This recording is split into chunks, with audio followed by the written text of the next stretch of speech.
Hey, what's going on, guys? It's Minecraft Studio here with another Rocket League video, and today I'm going to be helping you guys out with some trading and giving you some tips. This will be both for beginners and experienced people. So I'm going to start off with the basics, and I'll move on to the advanced tactics in a little bit. But even if you are an experienced trader, I do recommend that you listen in on the basics, because you might still actually learn something. You might hear it a different way than you have before, and it might help you out. So, on to tip number one. So tip number one is find yourself a price guide, preferably multiple. There are lots of websites online that tell the price of every item in Rocket League, and if you're not familiar with the prices, this is an extremely good tool that you can use. Though not always perfectly accurate, it's very helpful. The one that I use is rocketprices.net. It's a very good website. I also use a couple others, and I'll link those in the description as well. Tip number two, never give an item and not receive something back. This is a very common mistake for the new people and experienced alike. So they'll see a trade, and like someone will say for them to give a little bit and then give the rest right after, and then they'll get the item. That is amazing. It's an amazing trade, but that is the easiest way for someone to scam you. If you give an item and you don't get something back, 90% of the time the guy's gonna scam you, or more. It's just never give an item and not get something back. Another way that people like to scam you is to switch an item really quick for a look-alike kind of item, like white painted volts for regular. So this moves me on to tip number three. Always double check the item, especially if it was painted. So like, if someone's giving you an item and it's painted, when you accept the trade, before you accept the trade even, make sure that it's still that same item and that it wasn't switched out. It's a very common thing for people to try to scam that way, and yeah, just always double check. It's a good idea. Possibly even triple check. Tip number four, use a trading website.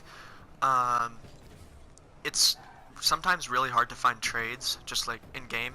You'll play one game and you say, hey, anyone want to trade? And someone every other game will say, sure, I want to. And then you don't even get a trade with them because they have terrible items.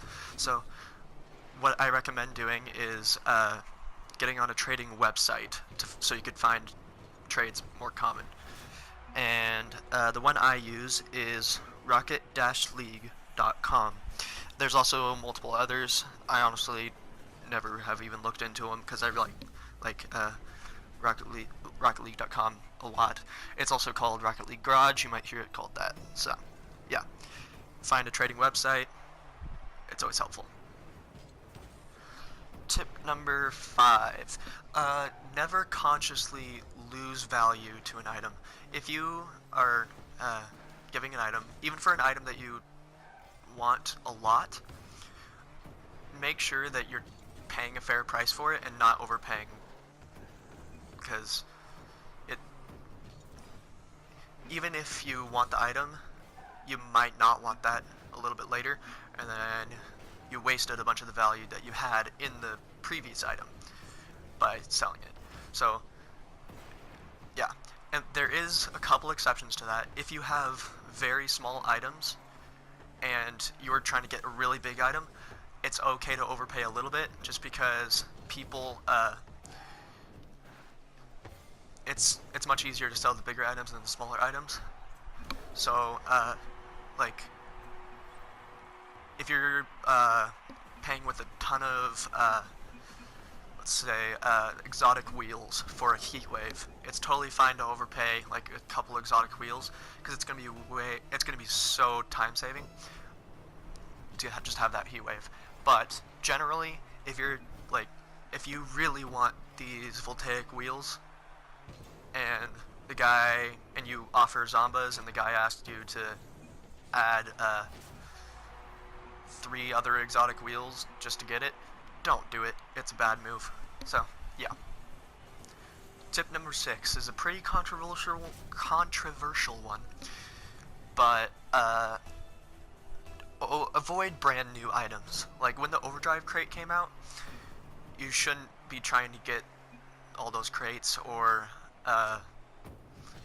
any of the items in there, because when a crate comes out, the items are automatically really high value, but they drop quick, like really quick. So you have to be aware that they do that, and you can't be losing value just by trading with those items. Obviously, people are going to want to like open those crates, which I'm totally okay with. That's up to you if you want to open crates or not. But yeah, if you really like the item, go ahead. It's fine. But if you're looking to make profit, avoid those items. So those are my basic tips for Rocket League trading. But if you really want to be really good at trading and make serious profit, you need some more tactics than just those.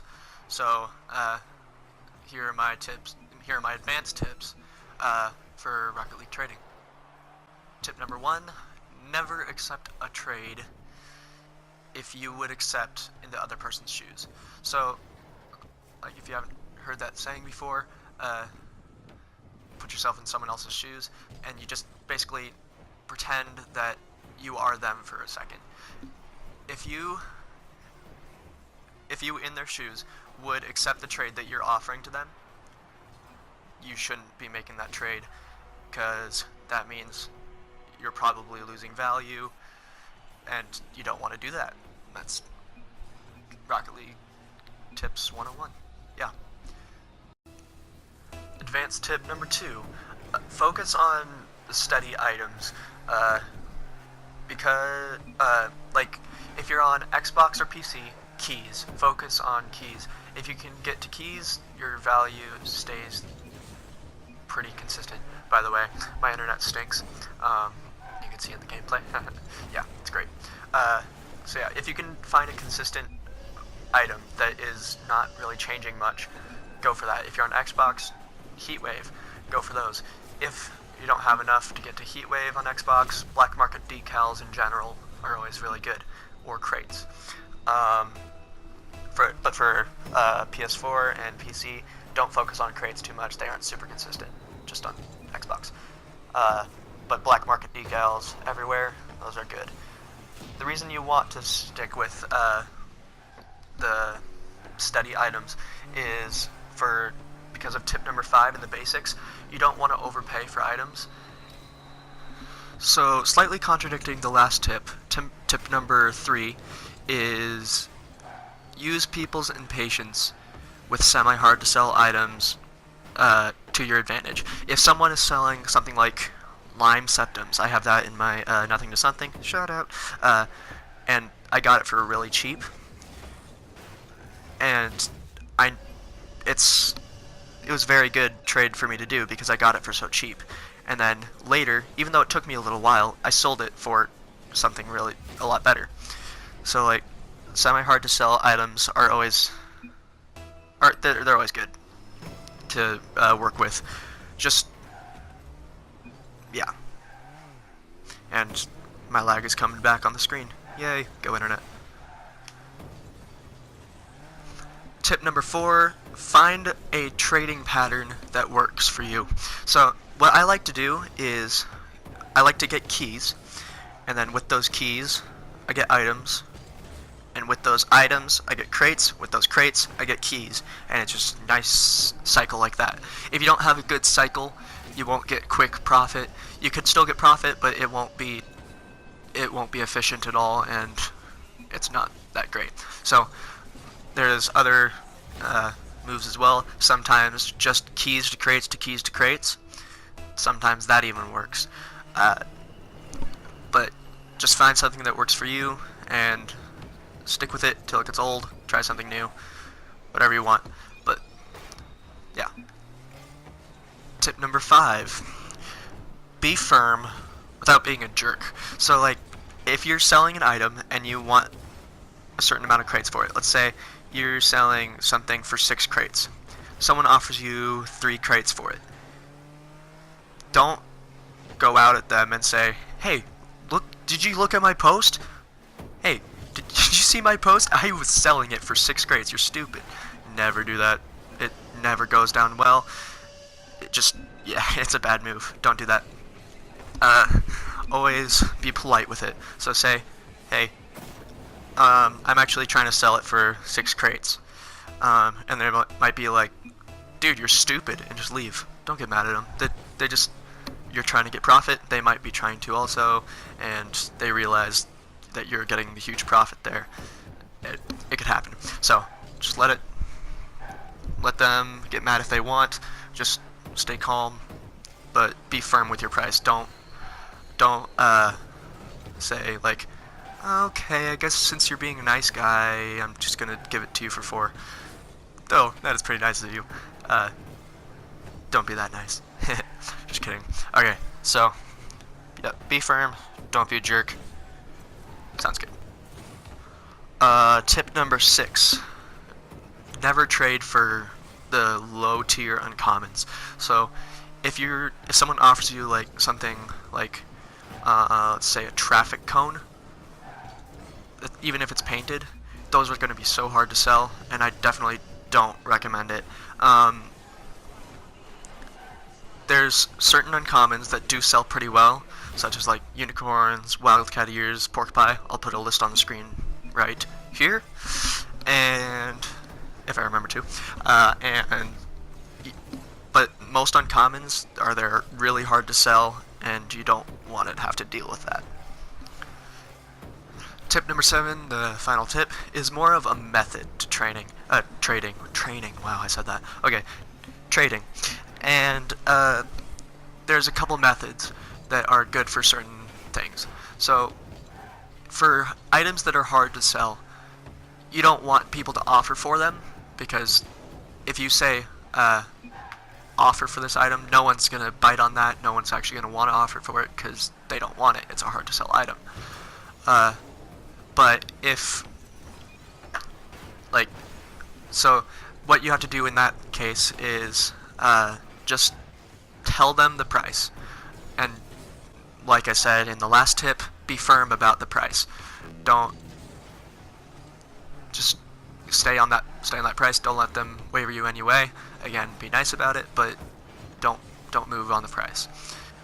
Sometimes, because the item is so hard to sell, you might have to lower the price, but don't do that in front of their faces, because they'll think they can maybe even get less from you.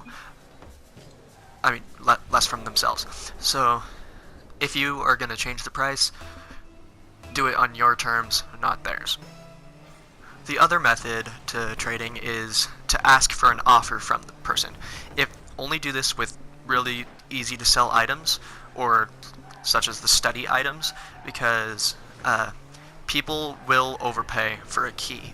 They will overpay for a heat wave, because they're such steady items and everyone wants them. So if you ask someone to offer for that item, you could probably get something really decent, and I highly recommend doing it like that. Alright, so that'll do it for my trading tips video. If any of these tips helped you, leave that in the comments. I said that weird. But if any of them helped you, leave it in the comments. If you want to say which tip helped you, that would be pretty helpful also. Yeah, so thank you all for watching. Please like and subscribe, and tune in next time for another Rocket League video. Peace.